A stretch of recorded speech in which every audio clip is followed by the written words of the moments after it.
स्वागत आहे. आज आपण काही निवडक धर्मशास्त्रीय ग्रंथांवर जरा खोलात जाऊन बोलणार आहोत. आणि ह्यात एक खूप मोठा म्हणजे कमालीचा विरोधाभास आहे, जो समजून घ्यायला खूपच रंजक आहे. म्हणजे बघा, एका बाजूला हे स्त्रोत आपल्याला सांगतात, की या अफाट विश्वामध्ये आपलं अस्तित्व म्हणजे अगदी धुळीच्या कणांसारखं आहे, इतकं लहान की जवळजवळ नगण्य. पण मग त्याचवेळी दुसरी बाजू अशी आहे, की याच धुळीच्या कणांवर देवाने इतकं प्रेम केलं की त्यासाठी एक मोठी अतिशय गुंतागुंतीची योजना तयार केली. तर आजचा आपला प्रयत्न हाच असेल, की या दोन टोकाच्या कल्पनांमधला संबंध शोधायचा.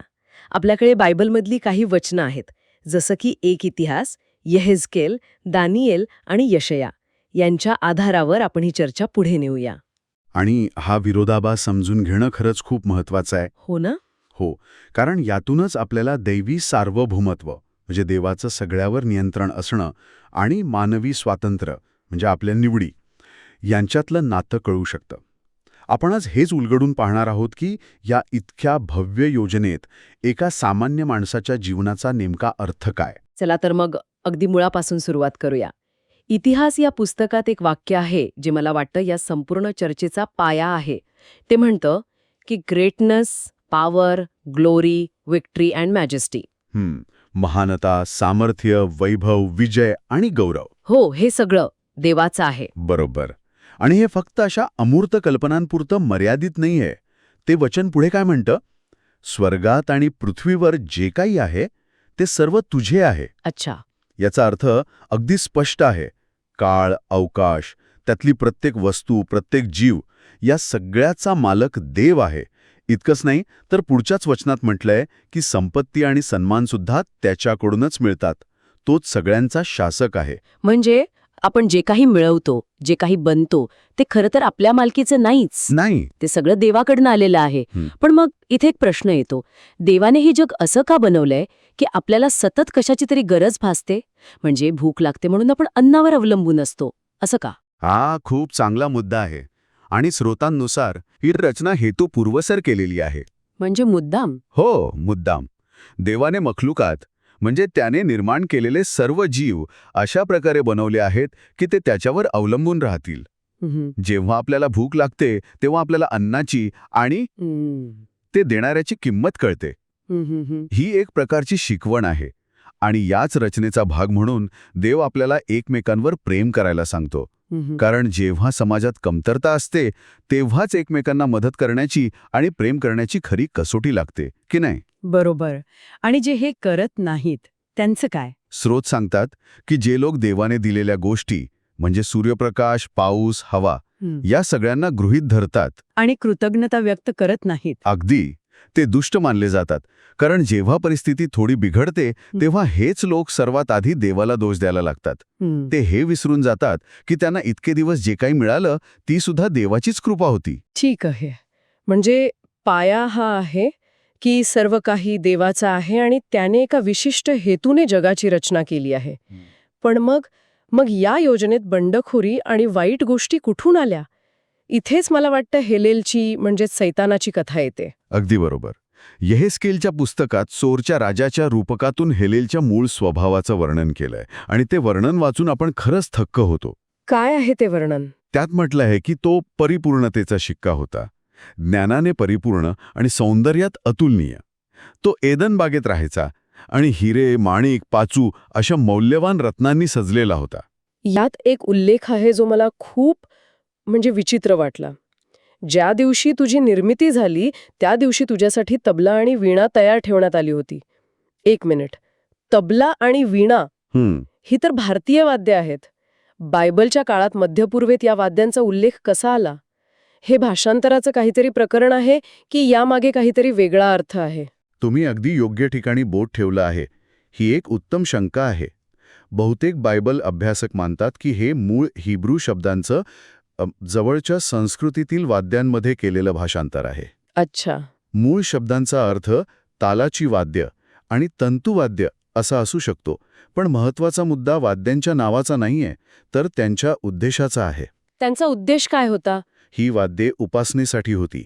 यावरून हे सूचित होतं की हेलेलचा स्वर्गातील मुख्य उद्देश देवाची उपासना करणाऱ्या देवदूतांचं नेतृत्व करणं हा होता. अच्छा, म्हणजे तो स्वर्गातील मुख्य गायक किंवा संगीतकार असं काहीतरी म्हणता येईल का? हो, अगदी. आणि म्हणूनच त्याला सिंहासनाला झाकणारा करूब देवदूत असंही म्हटलंय. करूब म्हणजे देवदूतांमधली एक उच्च श्रेणी, जी थेट देवाच्या सिंहासनाच्या जवळ असते. वा. यावरून त्याचा दर्जा किती मोठा होता याचा आपल्याला अंदाज येतो. तो देवाच्या सर्वात जवळच्यांपैकी एक होता. आणि खोल होते. स्रोतांनुसार देवाला हेलेलच्या निर्मितीपूर्वीच माहीत होतं. काय माहित होतं? की जर त्याला स्वतंत्र इच्छा दिली तर तो त्याच्या सौंदर्यामुळे आणि ज्ञानामुळे गर्विष्ठ होईल आणि बंड करेल. हे समजायला थोडं अवघड आहे. म्हणजे देवाला माहीत होतं की तो आग लावणार आहे, तरीही देवाने त्याच्या हातात काडीपेटी दिली? याला समजण्यासाठी आपण एक कल्पना वापरू शकतो. समजा आपण एक पुस्तक पानोपानी वाचत आहोत. ठीक आहे. आपल्याला पुढच्या पानावर काय आहे हे माहीत नाही, पण जो त्या पुस्तकाचा लेखक आहे त्याला सुरुवात, मध्य आणि शेवट हे सगळे एकाच वेळी माहीत आहे. देवासाठी काळ हा त्या पुस्तकासारखा आहे. तो त्याचा लेखक आहे, वाचक नाही. भूतकाळ, वर्तमान आणि भविष्यकाळ त्याच्यासाठी एकाच वेळी अस्तित्वात आहेत. त्यामुळे हेलेलना निर्माण करण्यापूर्वीच त्याला त्याचं भविष्य माहीत होतं. म्हणजे देवाने हे बंड होऊ दिलं, पण का? इतकंच नाही तर स्रोतांनुसार देवाने हेलेलच्या पतनाचा उपयोग आपल्या निर्मितीच्या मोठ्या योजनेला पूर्ण करण्यासाठी करायचं ठरवलं होतं. म्हणजे हे सुद्धा योजनेचाच भाग होतं. हो, म्हणजे कसं आहे की जर हेलेलचं पतन होणार नसतं तर देवाने मखलुकातांच्या स्वतंत्र इच्छेची परीक्षा घेण्यासाठी कदाचित वेगळा मार्ग निवडला असता. पण देवाला माहीत होतं की हेलेल बंड करणार आणि त्याने त्या बंडाचा आणि त्यामुळे निर्माण होणाऱ्या वाईट गोष्टींचाही आपल्या मोठ्या योजनेत समावेश केला. म्हणजे हेलेलने जो अहंकार दाखवला तोच या कथेचा केंद्रबिंदू आहे आणि मला वाटतं हाच अहंकार आपल्याला माणसांमध्येही दिसतो. स्रोतांमध्ये याचं काही उदाहरण आहे का? हो, एक खूपच शक्तिशाली उदाहरण आहे बॅबिलोनचा राजा नबुखदनेसर. अच्छा, नबुखदनेसर. डॅनियलच्या पुस्तकात त्याची कथा आहे. तो त्याच्या काळातला सर्वात सामर्थ्यवान राजा होता. त्याने एक भव्य साम्राज्य उभं केलं होतं. एके दिवशी तो आपल्या राजवाड्याच्या छतावर फिरत होता, आपल्या शहराकडे पाहत होता आणि गर्वाने म्हणाला. काय म्हणाला तो? तो म्हणाला, ही महान बॅबिलोन नगरी मी माझ्या सामर्थ्याने आणि अधिकाराने माझ्या वैभवासाठी राजधानी म्हणून बांधली नाही का? मी आणि माझ्या. अगदी. यातला मी आणि माझ्या या शब्दावर जोर आहे. तो सगळं श्रेय स्वतःला देत होता. तो विसरला होता की हे सामर्थ्य त्याला कुठून मिळालं. आणि याचा परिणाम तर खूपच नाट्यमय झाला होता, नाही का? प्रचंड नाट्यमय. त्याचे हे शब्द तोंडातून पूर्ण बाहेर पडायच्या आतच आकाशातून एक वाणी आली. हे राजा नबुखदनेस्सर, तुझे राज्य तुझ्यापासून काढून घेण्यात आले आहे. त्याच क्षणी तो अक्षरशः वेढा झाला. त्याला माणसांमधून हाकलून देण्यात आलं आणि तो जनावरांसारखा शेतात गवत खाऊ लागला. त्याचे केस गरुडाच्या पिसांसारखे आणि नखे पक्ष्यांच्या पंजासारखे वाढले. बापरे. म्हणजे एका क्षणात तो जगाचा सम्राट होता आणि दुसऱ्या क्षणाला जनावर बनला. यातून स्रोत काय सांगू पाहत आहेत की अहंकार माणसाला त्याच्या माणूसपणापासूनच दूर नेतो. अगदी बरोबर. आणि फक्त तेवढंच नाही, तो त्या अवस्थेत तोपर्यंत राहिला जोपर्यंत त्याने वर आकाशाकडे पाहून हे मान्य केलं नाही की सर्वोच्च देवच मानवी राज्यांवर राज्य करतो आणि तो आपल्या इच्छेनुसार कोणालाही ते देतो. म्हणजे जेव्हा त्याला हे ज्ञान झालं तेव्हाच त्याची बुद्धी परत आली. हे उदाहरण हेच दाखवतं की आदाम म्हणजे ॲडम पृथ्वीचं व्यवस्थापन करो किंवा सैतान किंवा नबुखदनेस्सर सारखा राजा, ते फक्त व्यवस्थापक आहेत, मालक नाहीत. मालकी हक्क देवाचाच आहे. हो, पृथ्वी आणि त्यावरील सत्ता नेहमीच देवाची राहते. ठीक आहे. तर एका बाजूला देवाची परिपूर्ण योजना आहे आणि दुसऱ्या बाजूला हेलेलची बंडखोरी आणि माणसाचा अहंकार. या सगळ्यातून बाहेर पडण्याचा मार्ग काय? इथेच मशियाची कल्पना येते का? हो, इथेच येते. पण त्याआधी आपल्याला निवडीचा प्रश्न समजून घ्यावा लागेल. बरोबर. जर सर्व काही देवाच्या योजनेनुसार घडत असेल तर आपल्या निवडींना काही अर्थ आहे का? आपण फक्त एका मोठ्या पटकथीतील पात्र आहोत का? हाच तर $1,000,000 प्रश्न आहे. स्रोतांनुसार देव आपल्या स्वतंत्र निवडीचा वापर आपली इच्छा पूर्ण करण्यासाठी करतो. म्हणजे आपल्या निवडी खऱ्या आहेत? हो, आपल्या निवडी खऱ्या आहेत. आपण चांगलं किंवा वाईट निवडायला स्वतंत्र आहोत.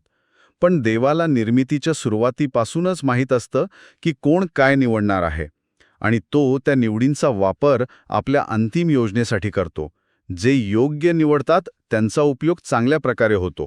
आणि जे अयोग्य निवडतात त्यांच्या निवडीतून निर्माण होणाऱ्या परिणामांचाही उपयोग देवाच्या मोठ्या योजनेत केला जातो. हे समजायला खूपच गहन आहे. याच संदर्भात स्रोतांमध्ये दुसऱ्या देवाचा उल्लेख येतो. आता हे दुसरा देव काय आहे? हा शब्दप्रयोगच कानात खटकतो. बरोबर आहे. हा शब्दातला योग आजच्या काळात गोंधळ निर्माण करू शकतो. स्रोतांमध्ये हा उल्लेख येशूसाठी आहे, ज्याला ख्रिस्ती धर्मात पुत्रदेव मानले जाते. दुसरा देव हे त्याच्या भूमिकेचे वर्णन आहे. तो वेगळा देव आहे असं नाही. अच्छा. संकल्पना ही आहे की जो स्वतः निर्माता आहे त्याने स्वेच्छेने आपले दैवी अधिकार आणि मालकी हक्क सोडून दिले. म्हणजे त्याने स्वतःला रिकामे केले. अगदी तोच शब्द. तो एक मखलूक, एक जीव बनला. त्याने मृत्यू आणि पाताळावरील आपला अधिकार सोडून दिला आणि एक सामान्य माणूस म्हणून जगून पित्याच्या आज्ञेचे पालन करून ते अधिकार वारसा हक्काने परत मिळवले. आणि हे सगळं त्याने मानवासाठी केलं? हो. मग त्याने जे चमत्कार केले ते त्याच्या दैवी शक्तीचं प्रतीक नव्हते का?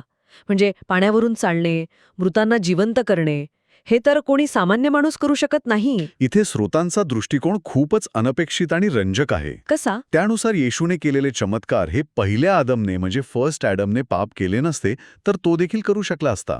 काय? थांबा. हे खूप मोठं विधान आहे. हो. कोणताही पापरहित, देवाला पूर्णपणे समर्पित माणूस ते करू शकला असता. म्हणजे चमत्कारांचा उद्देश त्याची दैवी शक्ती दाखवणे हा नव्हताच. नाही. त्या चमत्कारांचे मुख्य महत्त्व हे होतं की त्यांच्याबद्दल बायबलमध्ये शेकडो वर्षांपूर्वीच भविष्यवाणी केली गेली होती. अच्छा, भविष्यवाणी. हो. जसं की आंधळ्यांना दृष्टी मिळेल, बहिरं ऐकू लागतील, लंगडे चालू लागतील. जेव्हा येशूने ते चमत्कार केले तेव्हा ते या गोष्टीचे पुरावे होते की हाच तो मशिया आहे ज्याची तुम्ही वाट पाहत आहात. म्हणजे त्याची ओळख पटवणे जास्त महत्वाचे होते. अगदी. त्याची ओळख पटवणे हे चमत्कारांपेक्षा जास्त महत्वाचे होते. स्वतः चमत्कार करणे नाही. त्याला एक परिपूर्ण माणूस म्हणून पापावर विजय मिळवायचा होता, देव म्हणून आपल्या शक्तीचा वापर करून नाही. म्हणजे आपण या सगळ्या चर्चेनंतर पुन्हा एकदा त्या विशाल दृष्टिकोनाकडे येतो. स्रोतांमध्ये देवाच्या दृष्टिकोनाची एक जवळजवळ धक्कादायक प्रतिमा दिली आहे यशायाच्या पुस्तकात, की नाही? हो. यशाया 40:22 मध्ये. आणि ते वर्णन आपल्याला आपली जागा दाखवून देतं. काय आहे ते? त्यात म्हटले आहे की तो पृथ्वीच्या गोलावर बसतो आणि पृथ्वीवरील रहिवासी त्याला टोळांसारखे दिसतात. टोळांसारखे? विचार करा, टोळ किती लहान, किती क्षुल्लक. आणि पुढे तर असंही म्हटलंय की पृथ्वीवरचे मोठे मोठे राजे आणि शासक त्याच्यासाठी शून्य आहेत. ते वाऱ्यावर उडून जाणाऱ्या भुशासारखे आहेत. हो. हे आपल्याला हे समजावण्यासाठी आहे की देवाच्या विशालतेपुढे मानवी सत्ता, वैभव, अहंकार या कशाचाही काहीही अर्थ नाही. निबुकदनेसरला वाटत होतं की तो खूप महान आहे, पण देवाच्या दृष्टिकोनातून तो एका टोळापेक्षा जास्त काही नव्हता. मग इथे आपण पुन्हा आपल्या सुरुवातीच्या विरोधाभासावर येतो. जर आपण इतके क्षुल्लक असू, टोळांसारखे, भुशासारखे, तर मग आपल्याला महत्त्व का आहे? या सगळ्या योजनेचा, त्यागाचा आणि प्रेमाचा अर्थ काय? आणि हेच या सगळ्या चर्चेचं सार आहे. स्रोतांनुसार आपल्याला महत्त्व आहे कारण देवाने आपल्यावर प्रेम केले. आपलं मूल्य आपल्यात नाही तर देवाच्या प्रेमात आहे. त्याने या टोळांवर प्रेम केले आणि त्यांच्यासाठी आपल्या पुत्राच्या माध्यमातून सर्वस्वाचा त्याग केला. या जीवांना केवळ पुत्राच्या आतच अर्थ प्राप्त होतो. त्या प्रेमामुळेच या भुशासारख्या जीवांना एक शाश्वत मूल्य मिळतं. आणि देवाचं हे अस्तित्व, हे वैभव, हे प्रेम, हे सर्वांना दिसतं का? की फक्त काही निवडक लोकांनाच ते जाणवतं? स्रोतांनुसार देवाचं वैभव संपूर्ण विश्वात पसरलेलं आहे, पण ते सर्वांना दिसत नाही. यशया म्हणतो त्याचे वैभव संपूर्ण पृथ्वीवर पसरले आहे. पण रोमन्सच्या पुस्तकात असं स्पष्ट म्हटले की देवाने आपली शाश्वत शक्ती आणि दैवी स्वभाव सर्व निर्मितीमध्ये, म्हणजे डोंगर, समुद्र, तारे या सगळ्यामध्ये अशा प्रकारे कोरला आहे की लोकांना त्याला ओळखता यावे. म्हणजे कोणी सबब सांगू शकत नाही. अगदी. कोणीही आम्हाला माहीत नव्हतं अशी सबब सांगू शकत नाही. ते वैभव पाहण्यासाठी डोळे आणि मन तयार असावं लागतं, पण ते तिथे आहे सर्वांसाठी. तर आजच्या या चर्चेतून आपण एका मोठ्या प्रवासाला गेलो. आपण पाहिलं की या स्रोतांनुसार सर्व वैभव, सत्ता आणि अर्थ केवळ देवाकडूनच येतो. विश्वाची रचना त्याच्या इच्छेनुसार केली आहे आणि या मोठ्या योजनेत अगदी बंडखोरी आणि दुःखसुद्धा विणलेलं आहे. आणि यातील मुख्य मुद्दा हा आहे की मानवी दृष्टिकोनातून जे काही मोठे किंवा महत्त्वाचे वाटते, जसे की नबुखदनेसरचे साम्राज्य किंवा हेलेलचे सौंदर्य, ते दैवी योजनेच्या तुलनेत खूप लहान आहे.